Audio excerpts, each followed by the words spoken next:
G'day. Welcome to Lessons from the Long Paddock. Welcome to our conversation about outback and rural spirituality. Yes, spirituality, that part of ourselves that really makes us tick deep in here and imbues our whole life. Sometimes it's the part of the life that we don't really think about or reflect upon. I think we've got a lot to share in the Diocese of Wilcannia-Forbes. And so I put this out as an offering to everybody, not just people in a rural environment, but to all people. This is a conversation. You'll have real people giving little snippets of their lives in a video. Then after that, there will be some reflections on those videos and a chance for questions and answers at the end. This is a conversation. Welcome, you're part of that conversation, and I hope and pray that you will be able to get something out of that to enhance your own spiritual lives. And of course, at the end of your experience, if you would like to donate to help myself and my team here in the Diocese of Wilcannia-Forbes to continue to provide pastoral support to the people you've seen in the lessons and to many others like them, go to our webpage, find the bell, click on the bell and donate anything that you can. Even the smallest bit would be greatly appreciated. May God bless you all. Sit back, relax and enjoy.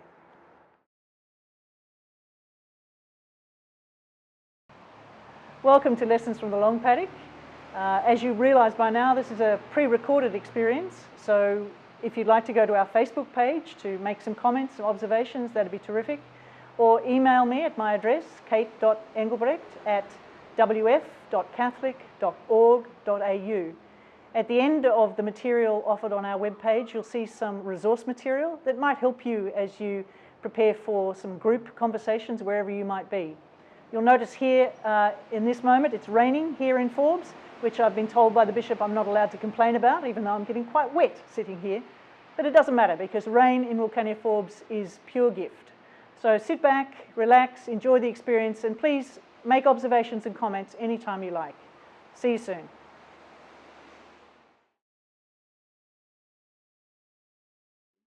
Yina Galingbo, Gibira Bangbo, Bora Galingbo. Ladies, gentlemen, and children. Yuridoko, Gawan Banado, Ninyilge, Wiradjurigu, Narambangu. Today I welcome you all to Wiradjuri country. Wiradjuri main, Garang, Nini, Yane. Wiradjuri people are happy you have come. Marangu. Thank you. And I'd like to share some advice from Pastor Cecil Grant, if I may.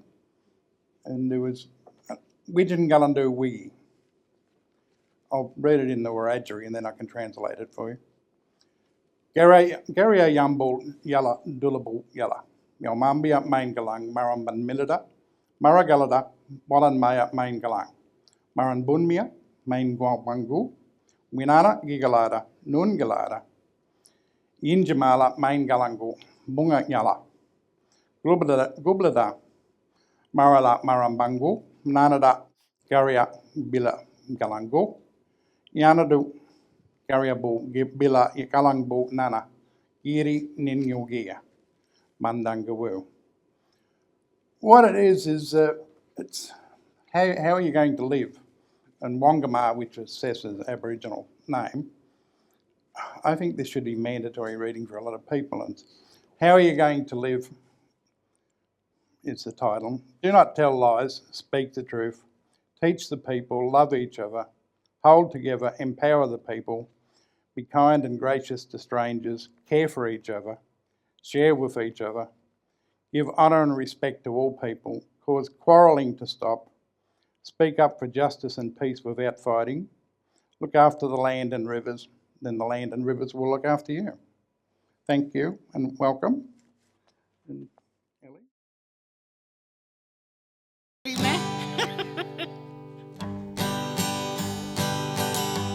One terrible morning, as the birds ceased to sing, a multitude gathered and did a terrible thing.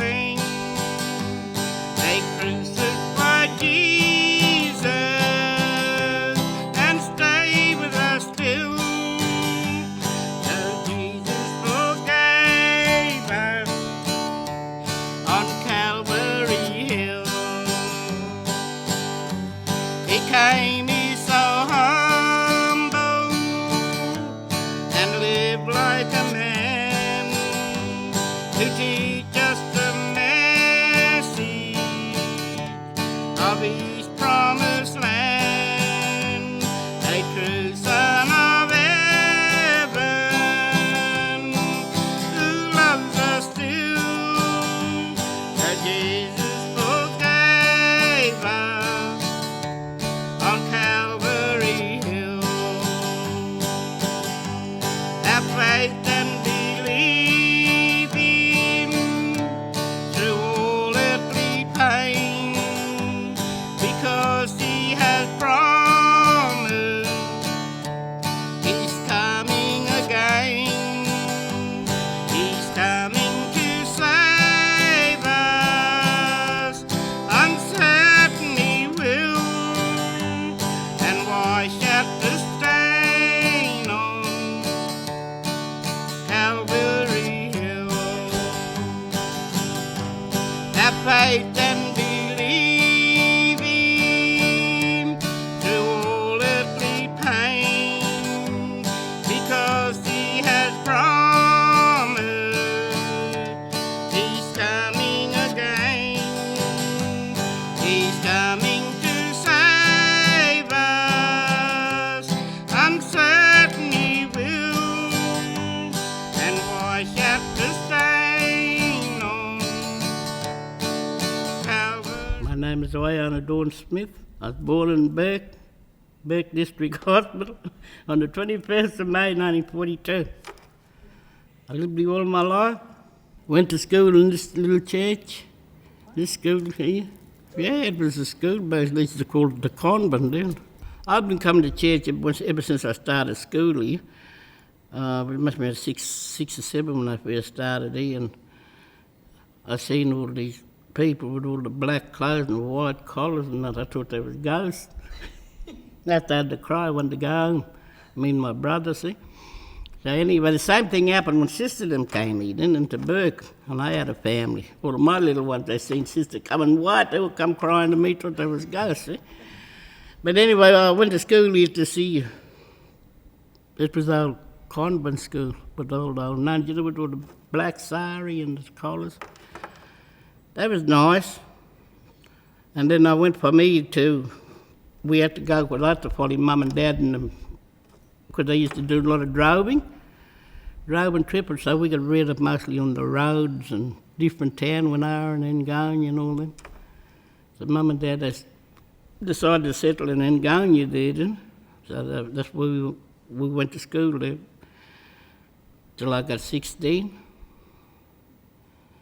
I left school, went to work out on the station, cleaning and ironing and washing and all that.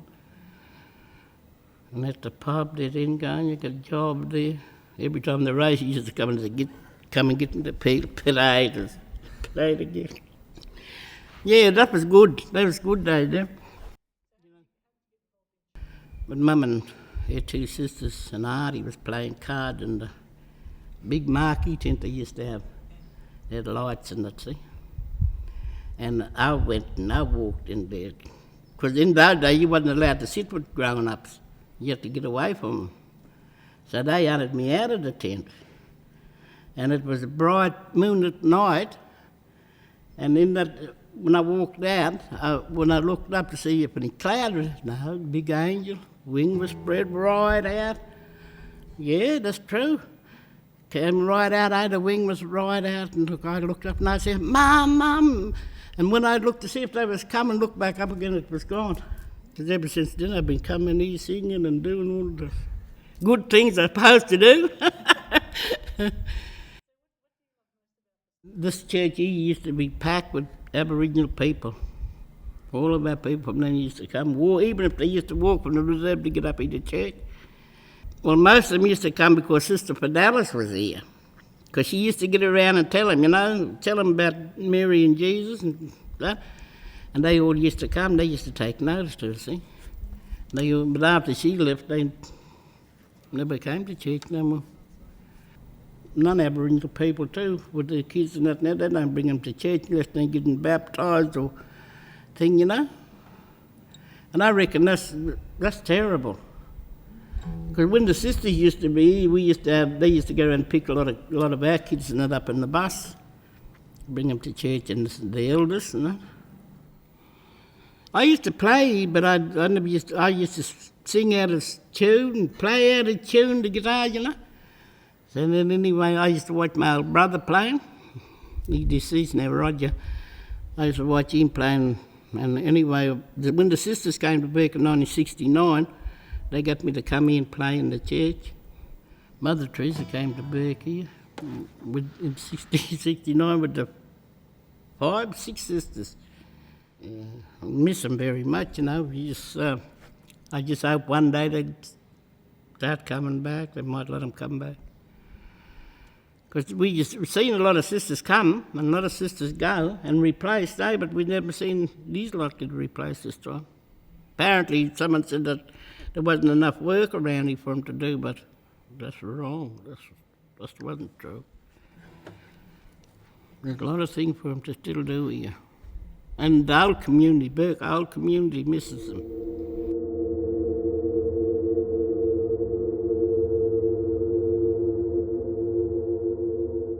I don't think I've had so much fun as I had that day in that church with Auntie Dawn and Mary Ann. It was just a lovely morning. It was stinking hot, sweltering sort of heat. And Dawn played that guitar like, a slim devotee. It was fantastic and laughed throughout. We've obviously edited a lot because you can't keep so much in. But so much of what hit the floor, I've no doubt, in our cutting was her hysterically laughing at herself and us and our particularly silly attempts to get the words right in some songs that we thought we might try and sing. And of course I couldn't sing in tune and Mary Ann was slightly off-key too. And it was a crazy time. But what it did for me was just immerse me for a moment in something of her experience of church. And that felt really special. And we glimpsed a little bit of the hardships of Dawn's life, which have been significant. And despite them, she is the most generous-hearted, joy-filled woman to be around and much revered in her community. I don't want to get us into analysing lives in the way that we might if we were tempted. I would hate someone to do that to me. You'll see my warts and all if you turn the focus on me. So it's not what we want to do. It's more that something of what the flavour of that experience was informs our conversation. So I don't know anything about Aboriginal spirituality, so I'm not going to try and say much about it. I know that Dawn knows as much as anyone in this room, and in our conversations perhaps she'll offer us something of reflection around her unique way of understanding her faith. And I'm new to this diocese too, so I don't want to try and say too much about what it's like to be a country person from Wilcannia-Forbes, because I'm actually from the Snowy Mountains down in Monero country. And this is a whole new experience for me as well. But to introduce, sort of using Dawn's introduction, introduce us into some themes or points that we might call marks of a healthy spiritual life. And I think Dawn's a walking example of at least some of the themes that mark and signpost a healthy spiritual life, if nothing more because she's got a wonderful, generous heart and a great sense of humour.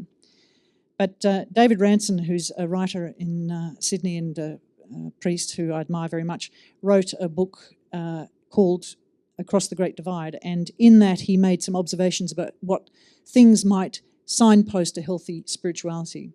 And it's not necessarily a Christian or Catholic spirituality, but a healthy spirituality. And he makes the observation that if it's a healthy spirituality, it increases your desire to participate in life. And certainly Dawn's story made me want to participate more in life and know her more and feel more of what it is to be in her shoes. And a healthy spiritual life resists anything that would truncate or lop off or avoid any experience of being human. And certainly in Dawn's story, this sense of our humanity mattering enormously.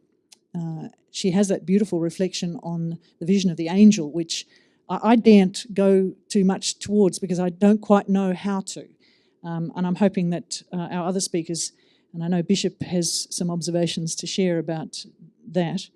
But as much to say, there's nothing unusual, extraordinary, the way Dawn tells that story. It's just part of her experience and accepted as that. So healthy spiritual life doesn't sort of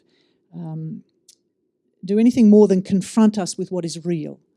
And if it's not real, then it's something that is to be suspicious of.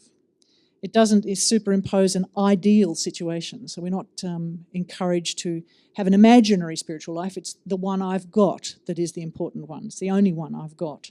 And my life and my experience is all I can start with. And that's beautiful, because all we have to start with is a great deal. And there is as many ways to a spiritual life as there are people listening to Dawn's story or any of the other stories that come up.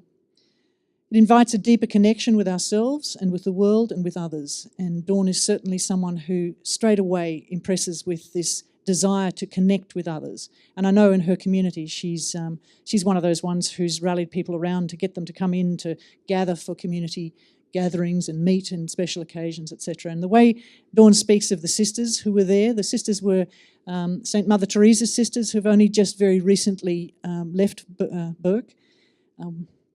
Dawn's got a petition as long as your arm going, and she'll probably hit you with it today if she hasn't already, to get the sisters to come back. It's a great sadness to the Aboriginal community particularly, but others as well in Burke, that the sisters have left after so many years. And they're much loved, very much loved. A healthy spiritual life then renders us other-centred. The focus comes off self and onto others. It continues to create an openness to the transcendent possibilities of existence.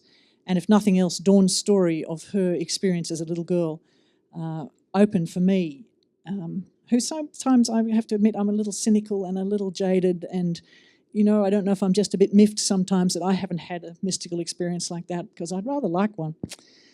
But maybe it's not for me to have, and I step back and just bow deeply in her presence and in the presence of those who've had some experience like that, because I deeply want to believe that that's possible for me too. It doesn't promise, a spiritual life that's healthy doesn't promise pure consolation, but is able to embrace the mystery of suffering.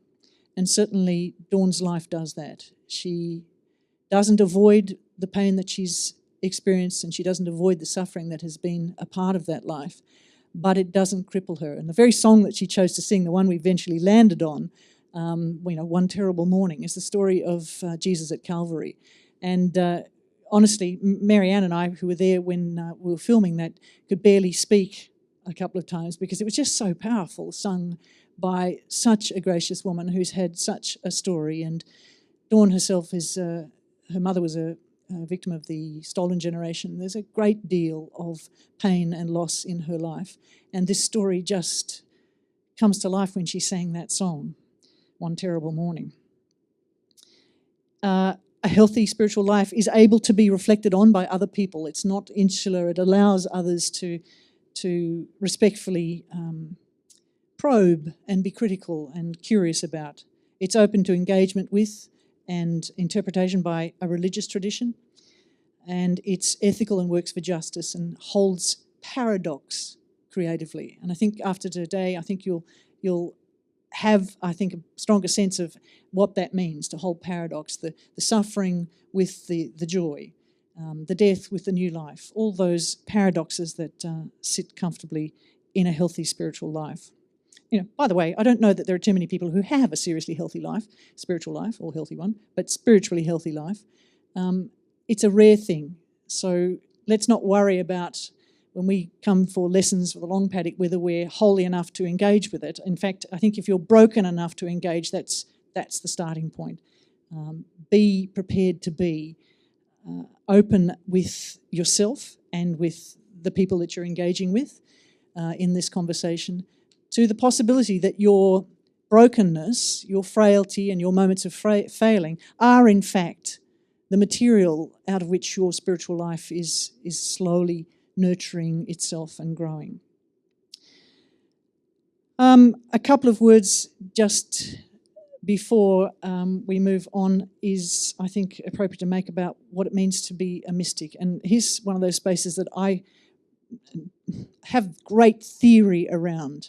I think it's important to put that out there. I've never had, I don't think, unless I missed it, and I gather you can't miss one, I've never had a deeply mystical experience.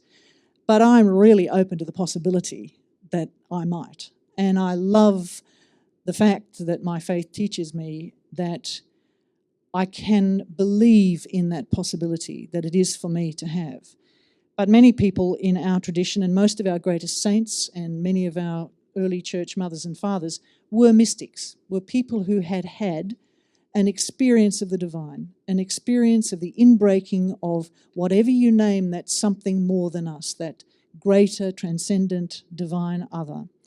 And a mystic is someone who's either experienced that extraordinary gift of almost enlightenment or engagement with or union with the divine, or is somebody who simply believes in it.